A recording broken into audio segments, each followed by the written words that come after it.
Hello students, welcome back. तो चलिए आज हम लोग शुरू करते हैं हमारे 10th केमिस्ट्री का second chapter acid bases and salt. जैसा कि आप जानते हैं कि हम लोग पीरियोडिक क्लासिफिकेशन क्लियर कर चुके थे, केमिकल रिएक्शन इक्वेशन क्लियर कर चुके थे और आज हम लोग तीसरा चैप्टर स्टार्ट करने वाले हैं जिसका नाम है एसिड बेसेज एंड साल्ट। कभी न कभी आपने जीवन में जरूर सुना होगा एसिड्स बेसेज एंड साल्ट। कुछ नहीं सुना होगा तो इतना तो जरूर सुना होगा कि एसिड्स वो होते हैं जो स्वाद में खट्टे होते हैं, बेसेज वो होते हैं जो स्वाद में कड़वे होते हैं और साल्ट्स तो जानते ही हो जो नमकीन होता है। लेकिन ये सच नहीं है। अब सारे एसिड्स को आप चख के टेस्ट नहीं कर सकते। हाइड्रोक्लोरिक एसिड को टेस्ट करने जाओगे जीवन में कभी कुछ टेस्ट करने के लायक नहीं रहोगे, ठीक है। अगर आप कोई बेस को, हर एक बेस को आप चेक नहीं कर सकते। सोडियम हाइड्रोक्साइड, पोटासियम हाइड्रोक्साइड, इतने स्ट्रॉन्ग बेसेज हैं, अगर चेक करने जाओगे बस अपना टेस्ट बड ही खराब करवा लोगे। तो ये सब चीजें होती हैं। तो दुनिया में जितने भी कंपाउंड्स हैं उनके नेचर के बेसिस पर अगर देखा जाए, उनका जो नेचर होता है उसके बेसिस पर वो तीन तरह का हो सकता है। या तो एसिडिक हो सकता है वो नेचर में, या बेसिक हो सकता है नेचर में, या साल्ट हो सकता है वो नेचर में। क्या होता है एसिड, क्या होता है बेस, क्या होता है साल्ट, हम लोग बारी बारी से स्टडी करेंगे जैसे जैसे चैप्टर आगे बढ़ेगा। आज हमें सबसे पहले ये जानना है कि एसिड या बेस को हम पहचानेंगे कैसे, हम डिटेक्ट कैसे करेंगे कि कोई कंपाउंड एसिडिक है या बेसिक है। अभी मैंने तुरंत कहा कि हमने ये पढ़ा है कि एसिड्स वो होते हैं जो स्वाद में खट्टे होते हैं, बेस वो होते हैं जो स्वाद में कड़वे होते हैं। लेकिन हर एक चीज को तो हम टेस्ट कर ही नहीं सकते। हर एक चीज को टेस्ट करना हमारे अंदर में नहीं है। पता चला कि बहुत ज्यादा स्ट्रांग हो गया, हाँ माइल्ड एसिड माइल्ड बेस हम टेस्ट कर सकते हैं, जैसे हम नींबू टेस्ट कर सकते हैं, लेकिन हम सल्फ्यूरिक एसिड टेस्ट नहीं कर सकते, नाइट्रिक एसिड टेस्ट नहीं कर सकते। तो कैसे पहचानेंगे? तो कोई भी सब्सटेंस एसिडिक है या बेसिक है या न्यूट्रल है। सब्सटेंसेज या तो नेचर में एसिडिक होती हैं या बेसिक होती हैं या न्यूट्रल होती है। तो एसिडिक है या बेसिक है या न्यूट्रल है, यह पता लगाने के लिए हम यूज करते हैं इंडिकेटर्स का। किसका इस्तेमाल करते हैं? इंडिकेटर्स का इस्तेमाल करते हैं। इंडिकेटर्स क्या होता है? Indicators are those substances which are used to detect the nature of a compound. यानी कोई भी कंपाउंड जो है, कंपाउंड की बात हो रही है, आपके दिमाग में ये मत आए कि एलिमेंट का क्या नेचर होगा। एलिमेंट का कोई नेचर नहीं होता है एसिडिक बेसिक। वो जब कंपाउंड बनाता है तभी उसका नेचर होता है। समझ गए ना? यानी कि अगर आप है कि सिर्फ सोडियम है, आप कहेंगे सोडियम एसिडिक है या बेसिक है, फालतू का क्वेश्चन है। आपको सोडियम के कंपाउंड का नेचर देखना है। तो कोई भी कंपाउंड है वो नेचर में एसिडिक है या बेसिक है। देखो, या तो एसिडिक होगा या बेसिक होगा या न्यूट्रल होगा। अगर हमें यह पता चल जाए कि ना एसिडिक है ना बेसिक है तो न्यूट्रल है। अरे नहीं, और अगर एसिडिक है तो एसिडिक है, बेसिक है तो बेसिक है, अगर दोनों में से कुछ नहीं है तो न्यूट्रल है। अरे आया समझ में? तो ये सारी बातें, और इसका पता लगाने के लिए हम इंडिकेटर्स का इस्तेमाल करते हैं। देखिए आपके नोट में डिफिनीशन अवेलेबल है। नोट में डिफिनीशन दिया गया इंडिकेटर्स का। It is a chemical substance which is used to detect the nature of a compound either it is acidic or basic. यानी कि एसिडिक है या बेसिक है, इससे हमें पता लगता है। अब जनरली जो इंडिकेटर्स होते हैं ना वो अपना कलर चेंज करते हैं। कलर चेंज से हमें पता चलता है नेचर के बारे में।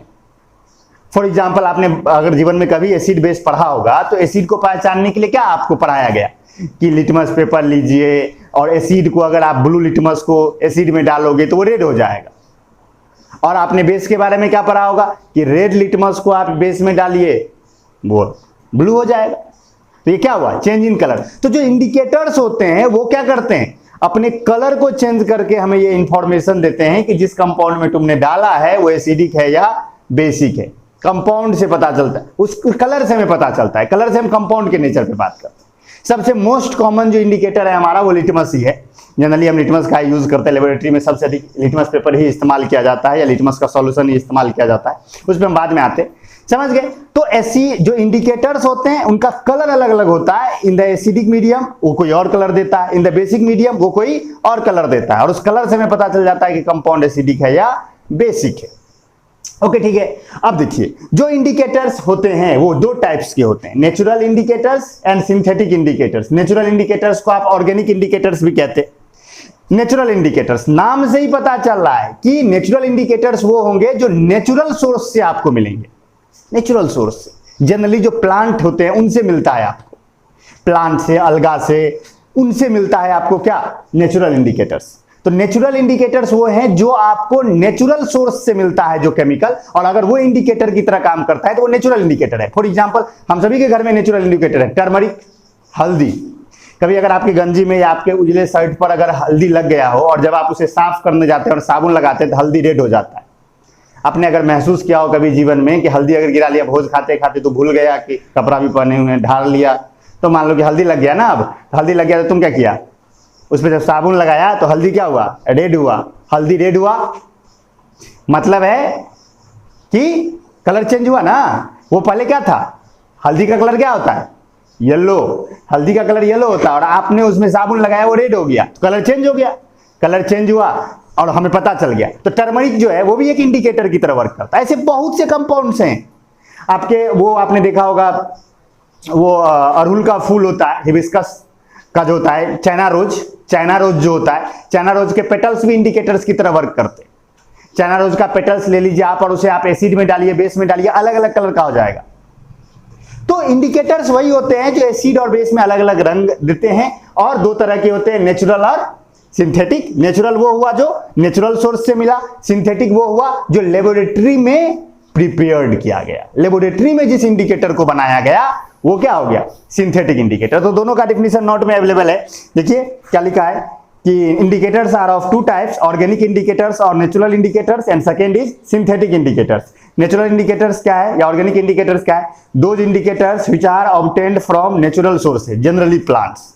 यानी जो नेचुरल सोर्सेज से ऑब्टेन किया जाता है, और जनरली किससे, प्लांट से, एनिमल से नहीं, जनरली प्लांट से उसे क्या कहा जाता है, ऑर्गेनिक इंडिकेटर्स या नेचुरल इंडिकेटर्स। एग्जांपल के लिए लिटमस है, रेड कैबेज है, रेड कैबेज जानते हो, बंधा गोभी होता है लाल वाला, वो रेड कैबेज हो गया, चाइना रोज हो गया, चाइना रोज पेटल्स हो गया, टर्मरिक हो गया, ये सारे क्या हो गए, नेचुरल इंडिकेटर्स। और synthetic indicators, those indicators which are synthesized in laboratories from chemicals, जो लेबोरेटरीज में बनाया जाता है केमिकल्स से, उसे क्या कहते हैं, सिंथेटिक इंडिकेटर्स। इसके एग्जांपल के लिए अगर आप जाओ देखो तो मिथाइल ऑरेंज हो गया, फेनोप्थेलिन हो गया, ये सारी चीजें लेबोरेटरी में बनाई जाती है, तो ये सब सिंथेटिक इंडिकेटर्स के एग्जाम्पल हो गए। अब अगर हम बात करें तो सबसे कॉमनली यूज्ड जो इंडिकेटर है वो लिटमस है। सबसे कॉमनली यूज लेबोरेटरी में सबसे अधिक इस्तेमाल होता है लिटमस का। लिटमस एक नेचुरल डाई है, डाई मतलब एक नेचुरल कलरफुल सब्सटेंस है जो हमें मिलता है लाइकेंस से। किससे मिलता है, जो कि हमें मिलता है लाइकेंस से। यू नो लाइकेंस, लाइकेंस अगर आप जानते हो, लाइकेंस होता है वो सिम्बायोसिस होता है, किसका, अलगी का और फंगी का एक सिम्बायोसिस होता है, तो लाइकेन। तो जो हमारा लिटमस है वो मिलता किससे है, लाइकेन से मिलता है। और एक खास तरह के मेनली जो लाइकेन उससे मिलता है उसका नाम है रोसेला टिंक्टोर्निया। आपके नोट में लिखा हुआ है रोसेला टिंक्टोर्निया, वो नाम है किसका, उस लाइकेन का जिससे हमें लिटमस हम एक्सट्रैक्ट करेंगे। एक्सट्रैक्ट करने का मतलब समझ गए, जैसे नारंगी ले लो, उसको जूस वाला में डाल के पीस दो, उसमें से नारंगी का जूस एक्सट्रैक्ट हो जाएगा। सिंपल सी बात है ना। प्याज ले लो, प्याज को पीस दो, उसमें से उसका जूस निकाल लो, एक्सट्रैक्ट करना उसको, मतलब उसमें से निकालना। तो ठीक उसी तरह जो लाइकेन है रोसेला टिंक्टोर्निया, उससे आपको क्या मिलेगा, लाइकेन मिलेगा। लाइकेन एक नेचुरल डाई है, केमिकल डाई है, और वो उसका कलर जो होता है वो पर्पल होता है। उसका अपना कलर जो होता है वो पर्पल कलर का होता है। और जब आप उसे किस में डालोगे, एसिड में डालोगे वो रेड हो जाएगा, और जब उसे बेस में डालोगे वो ब्लू हो जाएगा। तो लिटमस का नेचुरल कलर क्या है, पर्पल, और एसिड में वो रेड और बेस में वो ब्लू। ठीक है। तो देखिए लैब में अगर आप जाओगे तो लिटमस आपको दो फॉर्म में मिल सकता है लैब में, या तो लिटमस पेपर के रूप में मिल जाएगा। लिटमस पेपर होता है, आप देख लीजिए पेपर, ये इस तरह का पेपर होता है। देखिए ये रेड वाला पेपर है, ये लिटमस का रेड पेपर है, और ये लिटमस का ब्लू पेपर है। आप इसका इस्तेमाल कर सकते हैं, रेड और ब्लू पेपर है तो आप इसका इस्तेमाल कर सकते हैं इन दोनों का। तो इसका इस्तेमाल करके आप डिटेक्ट कर सकते हैं, या तो लिटमस पेपर रहेगा या नहीं तो लिटमस सॉल्यूशन रहेगा। लिटमस का सॉल्यूशन होता है जो कि पर्पल कलर का एक सॉल्यूशन होता है, और उसमें से आप कुछ बूंदे निकालेंगे और आप सॉल्यूशन में डालेंगे। अगर वो डालने के बाद अगर वो पर्पल कलर रेड में कन्वर्ट हो गया मतलब एसिड था, अगर ब्लू में कन्वर्ट हो गया मतलब बेस था। और अगर लिटमस पेपर है आपके पास तो रेड लिटमस पेपर है, उसको आपने डाला किसी सॉल्यूशन में, अगर वो ब्लू हो गया तो यानी कि वो बेस था। और मान लो कि तुमको कि सर रेड था डाले रेड ही रह गया, रेड था और डाले और रेड ही रह गया, तब क्या होगा, तो मैं कहूंगा तब या तो न्यूट्रल होगा या नहीं तो बेस होगा।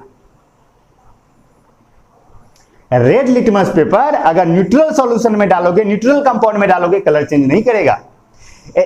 एसिड में वो कलर चेंज नहीं करेगा, वो सिर्फ बेस में कलर चेंज करेगा। तब आपको सर पता कि तो हम आपने ये सोचा कि सर मान लीजिए कि हमारे पास एक कंपाउंड है, उसमें हमने रेड लिटमस पेपर डाल दिया, ब्लू हो गया, हमें पता चल गया बेस है। चलिए सर उसको साइड करते, एक और कंपाउंड लाए, उसमें फिर रेड लिटमस पेपर डाले, तो इस बार जो डाले तो वो रेड का रेड ही रह गया। तो मैंने कहा कि दो बातें हो सकती हैं, या तो वो न्यूट्रल रहा हो या नहीं तो वो एसिड रहा हो। तो अब सर न्यूट्रल है कि एसिड, तो ये पता लगाने के लिए रेड लिटमस पेपर नहीं लगा सकता, तब तुम क्या करो ना, ब्लू लिटमस पेपर लेके आओ, अब फिर ब्लू डालो। अगर ब्लू डाला और ब्लू डालने के बाद उस सॉल्यूशन में वो ब्लू ही रह गया तो न्यूट्रल है, क्योंकि न्यूट्रल में तो कलर चेंज होगा नहीं। तो अगर ब्लू ही रह गया तो न्यूट्रल है, और अगर ब्लू डालने के बाद ब्लू रेड हो गया तो एसिड है।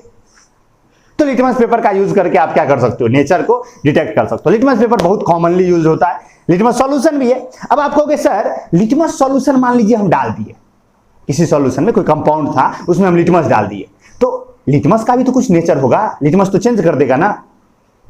अरे मान लो कि बेस है, तुम जानते हो कि बेस में इतना तो कॉमन सेंस है ना आपके पास, एसिड बेस पढ़ चुके हैं कभी जीवन में, कि अगर एसिड में बेस डाल देंगे तो वो न्यूट्रल कर देगा, बेस में एसिड डाल देंगे तो न्यूट्रल कर देगा। तो आपके दिमाग में ये आ रहा होगा कि सर लिटमस का जो सॉल्यूशन है उसे अगर हम मान लीजिए एसिड में डाले तो उसका तो प्रॉपर्टी बदल जाना चाहिए ना। आंसर है नहीं बदलेगा। क्यों नहीं बदलेगा? क्योंकि लिटमस सॉल्यूशन का कोई अपना नेचर होता ही नहीं है, वो न्यूट्रल होता है।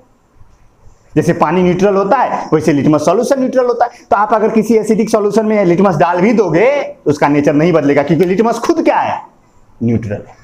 लिटमस खुद क्या है, न्यूट्रल है। होप आपको समझ में आई हो ये सारी बातें नोट्स में लिखी हुई है, कोई चिंता करने की जरूरत नहीं है। अब अगर बात करें तो अब आप कहोगे सर लिटमस सॉल्यूशन तो पर्पल है, फिर पेपर रेड और ब्लू क्यों है? क्वेश्चन ये भी उठता है कि लिटमस सॉल्यूशन खुद तो पर्पल है, तब तो पर्पल कलर का पेपर होना चाहिए, तो रेड और ब्लू क्यों है? तो देखो बुआ, वो निकाला जाता है रोसेला टिंक्टोनिया से, और उसके बाद उसको पेपर को उससे डाई किया जाता है, इन पेपर को रंगा जाता है उससे। तो एक बात बताओ, पर्पल कलर का है तो पेपर किस रंग का हो जाएगा? पर्पल रंग का। इसमें कुछ चिंता की बात ही नहीं है। फिर क्या करेंगे, अगर हमें रेड लिटमस पेपर बनाना होगा तो उस पर्पल कलर वाले पेपर को हम एक एसिड में डुबा देंगे, तो वो पर्पल कलर वाला पेपर किस कलर का हो जाएगा?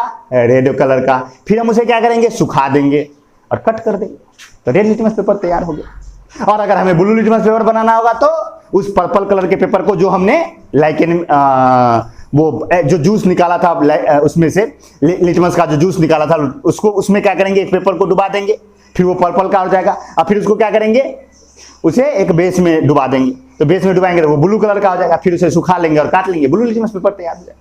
समझ में आया कैसे तैयार होगा दोनों? तो ये लिटमस के बारे में बात थी, लिटमस के बारे में हमने ज्यादा बात की। और भी इंडिकेटर्स होते हैं, जैसे नेक्स्ट इंडिकेटर की बात करें तो मान लीजिए कि हमने अभी तुरंत बात की टर्मरिक पे भी बात कर लेते। देखिए सारा चार्ट आपके नोट में दिया गया है कि लिटमस सॉल्यूशन, देखिए सब कुछ दिया, इंडिकेटर्स, उसका कलर, नेचुरल कलर क्या है, एसिडिक में उसका कलर क्या है और बेस में उसका कलर क्या है। तो जो लिटमस सॉल्यूशन है उसका नेचुरल कलर पर्पल है, एसिड में वो रेड हो जाएगा, बेस में वो ब्लू हो जाएगा। जो लिटमस पेपर है उसमें जो रेड लिटमस पेपर है उसको अगर नेचुरल में डालोगे वो रेड ही रहेगा, एसिड में डालोगे रेड ही रहेगा, बेस में डालोगे ब्लू हो जाएगा। जो ब्लू लिटमस पेपर है उसको न्यूट्रल में डालोगे ब्लू ही रहेगा, एसिड में डालोगे रेड हो जाएगा, ठीक है, और बेस में डालोगे ब्लू ही रहेगा। बी से बेस, बी से ब्लू, याद रख सकते हो इस तरह से। और एसिड मतलब खतरा, रेड, याद रख सकते हो इस तरह से, ठीक है। इसके बाद मिथाइल ऑरेंज की बात करें जो कि एक सिंथेटिक इंडिकेटर है, तो मिथाइल ऑरेंज की अगर बात करें तो ये होता है, देखिए ये मिथाइल ऑरेंज है, आपको देखिए ना ये नेचुरल कलर कैसा लग रहा है, मिथाइल ऑरेंज है ये, इसका नेचुरल कलर होता है ऑरेंज कलर का होता है ये, और जब इसे आप एसिड में डालोगे ये रेड हो जाएगा। मिथाइल ऑरेंज को एसिड में डालोगे ये क्या हो जाएगा, रेड हो जाएगा, और बेस में डालोगे तो येलो हो जाएगा। कलर चेंज किया। मिथाइल ऑरेंज का नेचुरल कलर क्या, ऑरेंज, नाम में ही ऑरेंज लगा है भाई, इतना तो याद रख सकते हो। और एसिड में रेड, रेड खतरा, एसिड रेड, और बेस में येलो, बेस में क्या, येलो। फेनोप्थेलिन की बात करते हैं, ये हो गया आपका फेनोप्थेलिन। फेनोप्थेलिन का कोई कलर नहीं होता, देख रहे हैं, कलरलेस सॉल्यूशन है, इसका कोई कलर नहीं होता है। और इसे अगर आप एसिड में डालोगे, एसिड में डालने के बाद भी ये कलरलेस ही रहेगा, यानी कि एसिड में कोई कलर चेंज नहीं करेगा, एसिड में ये कलरलेस रह जाएगा। और जो ही आप इसे बेस में डालोगे ये पिंक कलर का हो जाएगा, लड़कियों को बड़ा पसंद आएगा ये पिंक, समझ गए। तो फेनोप्थेलिन का नेचुरल कलर कोई कलर नहीं, एसिड में इसका कोई कलर नहीं, बेस में पिंक, ओके ठीक है, नेक्स्ट आगे बढ़ते हैं। फिर उसके बाद कुछ और नेचुरल इंडिकेटर्स की बात दी, इतने आपको याद रखना है मेनली। और भी कुछ है जो आप याद रख सकते हो, जैसे कि आप रेड कैबेज जूस, जो रेड कैबेज होता है बंदा गोभी लाल रंग वाला, उसका इस्तेमाल करें तो उसको नेचुरल कलर उसका पर्पल होता है, और जब उसे आप एसिड में डालोगे वो रेड हो जाएगा। रेड सुनते ही एसिड चमक जाना चाहिए, समझ गया ना, एसिड। तो रेड कैबेज जो होता है वो पर्पल होता है, और उसे आपने एसिड में डाला वो रेड हुआ, और बेस में डालोगे ग्रीन हो जाएगा। बेस में क्या हो जाएगा, ग्रीन हो जाएगा। टर्मरिक जूस की बात करें, येलो कलर का होता है, एसिड में येलो ही रहेगा। टर्मरिक जूस, टर्मरिक जो होता है उसको एसिड में डालोगे येलो ही रहेगा, लेकिन बेस में डालोगे रेड हो जाएगा। बेस में क्या हो जाएगा, रेड। यहां पर खतरा है भाई, रेड मतलब एसिड मत, यहां पर रेड मतलब क्या, base. Turmeric juice, turmeric red हुआ। और उसको याद रखने का सबसे अच्छा तरीका है, नींबू रगड़ते हो तब लाल होता है कि साबुन रगड़ते हो तब लाल होता है? साबुन रगड़ते हो तब, साबुन नेचर में बेसिक होता है, याद रखना इस तरह से। फिर उसके बाद चाइना रोज पेटल्स, मैंने अभी तुरंत बात की। चाइना रोज पेटल्स की बात करें तो ये भी इसका नेचुरल कलर रेड होता है, सबने देखा होगा। चाइना रोज अड़हुल का फूल जो होता है चढ़ाया जाता है, तो वो रेड कलर का होता है। और अगर उसे आप किस में डालोगे, एसिड में डालोगे, वो डार्क पिंक हो जाएगा। क्या हो जाएगा, डार्क पिंक हो जाएगा, जिसे हम मेजेंटा भी कहते हैं। तो डार्क पिंक हो जाएगा, और बेस में डालोगे ग्रीन हो जाएगा। तो ये सारे इंडिकेटर्स हैं जिसका इस्तेमाल करके आप क्या कर सकते हो, पता लगा सकते हो कि कोई भी कंपाउंड एसिडिक है, बेसिक है या न्यूट्रल है, सारे इंडिकेटर्स। अच्छा, इसके अलावा कुछ इंडिकेटर्स ऐसे भी होते हैं, भगवान ने कहा कि जिसके पास आंख है वो तो रंग देख लेगा, लेकिन जो अंधा है वो कैसे पता लगाएगा? तो भगवान ने उसके लिए व्यवस्था लगाया, उसने कहा उसके लिए ऑल्फैक्टरी इंडिकेटर्स दो। एक तीसरा टाइप, ऑल्फैक्टरी इंडिकेटर्स, नाम से पता चला ऑल्फैक्टरी, सुन के याद आया, कंट्रोल कोऑर्डिनेशन में पढ़ा था हमने, ऑल्फैक्टरी स्मेल से जुड़ी हुई चीज है। तो ऑल्फैक्टरी इंडिकेटर्स वो है जो कलर चेंज नहीं करेगा, स्मेल चेंज करेगा। जो कलर चेंज नहीं करेगा क्या करेगा, स्मेल चेंज करेगा। यानी स्मेल से जब पता चलेगा कि एसिडिक है या बेसिक, उसे कहते हैं ऑल्फैक्टरी इंडिकेटर्स। देखिए आपके नोट में डिफाइन किया गया है कि those indicators which give different smell in acidic and basic medium, यानी कि इसका स्मेल चेंज हो जाता है एसिडिक और बेसिक मीडियम में, उसे कहते हैं ऑल्फैक्टरी इंडिकेटर्स। दो ऑल्फैक्टरी इंडिकेटर्स याद रखिएगा, दो ही याद रखना है। First is onion and second is vanilla. Onion सुना है ना, प्याज घर में होता है, ठीक। तो ऑनियन का अगर आप देखोगे, ऑनियन का स्मेल किसको नहीं पता होगा, हम सभी को पता है। ऑनियन का थोड़ा सा अमोनिकल उसका जो होता है ना, उसका जो स्मेल होता है वो अमोनिया के जैसा, उसका अमोनिकल स्मेल होता है। तो जो ऑनियन का स्मेल है उसे अगर आप किस में डालोगे, एसिड डालोगे, उसके स्मेल पे कोई फर्क नहीं पड़ेगा, वो अपने स्मेल को रिटेन करेगा। लेकिन बेस डालोगे, उसका जो स्मेल है वो गायब हो जाएगा। ऑनियन की ये खासियत होती है कि वो एसिड के साथ अपने स्मेल को रिटेन करता है। एसिडिक मीडियम में डालने पर उसका स्मेल खत्म नहीं होता है, लेकिन बेस में डालने पर क्या हो जाता है, उसका स्मेल खत्म हो जाता है। पता चल गया। वेनिला सुना, आइसक्रीम, वेनिला फ्लेवर आइसक्रीम। तो वेनिला होता है, स्वीट स्मेल होता है, बड़ा ही अच्छा सा सुनने में होता है। तो जो उसका स्वीट स्मेल होता है वेनिला का, अगर उसे आप एसिड में डालोगे, वो अपने स्मेल को क्या करेगा, रिटेन करेगा। और अगर उसे बेस में डालोगे, उसका जो स्वीट स्मेल है वो गायब हो जाएगा। तो ये दो इंडिकेटर्स ऑल्फैक्टरी इंडिकेटर्स के एग्जांपल में याद रखना है, कौन कौन, वेनिला एंड ऑनियंस। तो दीज आर द इंडिकेटर्स। ये सारी बातें इंडिकेटर्स पे रिलेटेड थी। तो आई होप आपको सारी बातें समझ में आई होगी। इंडिकेटर्स क्या होता है, इंडिकेटर्स कितने टाइप के हैं, मेन इंडिकेटर्स कौन से हैं, किस कलर का है। ज्यादा कुछ आज था नहीं, सिंपल बातें थी। नोट अवेलेबल है डिस्क्रिप्शन में, डाउनलोड कीजिए, नोट बनाइए, देख लीजिए लेक्चर। आज कोई बड़ा है नहीं, आज हमने चैप्टर स्टार्ट किया। नेक्स्ट डे से हम लोग शुरू करेंगे, पहले हम एसिड्स पढ़ेंगे, फिर हम बेस पढ़ेंगे, फिर हम साल्ट्स पढ़ेंगे। अच्छा खासा लंबा सा चैप्टर, हो सकता है कि जब तक लॉकडाउन खत्म हो तब तक ये भी खत्म हो जाए, जैसे जो भी हो हम लोग कंटिन्यू करेंगे धीरे धीरे। तो नेक्स्ट डे हम लोग एसिड्स के बारे में पढ़ेंगे। आज इंडिकेटर्स पढ़ लीजिए। अब regular lecture daily morning time में ही लेक्चर अपलोड होगा, और डेली आप लोग देखा कीजिएगा। और जो बच्चे, हर एक बच्चे साथ में लेक्चर देखते चलिए। कोई ये नहीं कि आज लेक्चर आया 3 दिन के बाद देखेंगे, सर आप तो एसिड बेस साल्ट पढ़ा रहे हैं, हम लाइव प्रोसेस देख रहे हैं। कोई बात नहीं, ऐसे नहीं होगा, ऐसे नहीं करना है, साथ में स्टार्ट कीजिए, ठीक है। तो मिलते हैं हम लोग नेक्स्ट लेक्चर में, जिसमें हम बात करेंगे एसिड्स के बारे में। आज आई होप आपको इंडिकेटर समझ में आया। कोई भी अगर डाउट हो आपको, इसमें वैसे कोई डाउट होगा नहीं, अगर है तो कोई दिक्कत नहीं है। जो भी आपका व्हाट्सएप प्रॉब्लम डेस्क है उसमें पूछिए, या नहीं तो कमेंट सेक्शन में पूछिए, जैसे भी पूछना है आपको पूछिए, डाउट दूर कीजिए। नेक्स्ट डे है हम लोग एसिड्स के बारे में पढ़ेंगे, ठीक है। See you soon, bye bye, take care.